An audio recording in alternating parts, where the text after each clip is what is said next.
तर नमस्कार मित्रांनो, माझं नाव आहे निखिल मोरे. तर आज आपण समीक्षा करणार चित्रपट #तदेव लग्न.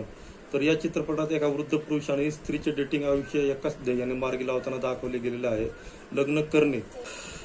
तर अतिश्री हा 40 वर्षाचा एक आशावादी प्राध्यापक आहे, ज्याला 35 वेळा मुलीकडून नकार भेटलेला आहे, तरी तो अजूनही अविवाहित आहे. तर 40 वर्षांच्या आसपास असलेली गायत्री ही लग्नाच्या विरोधात आहे, पण तिच्या पालकांसाठी ती त्याला भेटण्यास तयार झालेली आहे. तर अशाच डेटिंग ॲपवर हे एकमेकांना भेटतात. तर चित्रपट आहे ना, तुम्हाला आहे ना सुरुवातीपासून शेवटपर्यंत असं कुठंच निराश करणार नाही. असं वाटतं की आपल्याला सुबोध भाई वगैरे की बाबा रेग्युलर चित्रपटात दिसत असतात की यार काय बाबा दुसरे हिरो कलाकार नाहीत का, पण त्यांनी जी भूमिका वाटवलेली आहे तर तुम्हाला सरते शेवटी आहे ना त्या गोष्टीचा विसर पडेल की अरे आपण जरा चुकीचं होतो.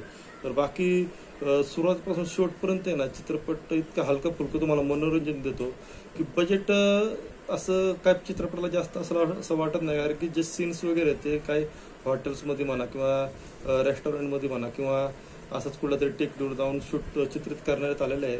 बाकी खूपच मला आवडला हा चित्रपट. बाकी तुम्हाला कसा वाटला हे नक्की तुम्ही प्रतिक्रिया करा आणि अशाच नवीन समीक्षेसाठी समीक्षेसाठी आपलं निखिल मोरे वाहिनी नक्की सबस्क्राईब करा. आणि एक अनुभव सांगतो की जो चित्रपट जो एका हिप्पीने काहीतरी एक नाही का ते रेस्टॉरंट आहे सुरुवातीला, तर ज्या कंपनीत मी जिथं कामाला आहे की त्यातून ते सीन्स म्हणजे चित्रीकरण बऱ्याच पोरांना दिसलं, हे मला 1-2 वर्षांनी समजलं.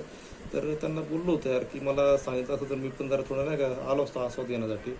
तर असं बस, धन्यवाद.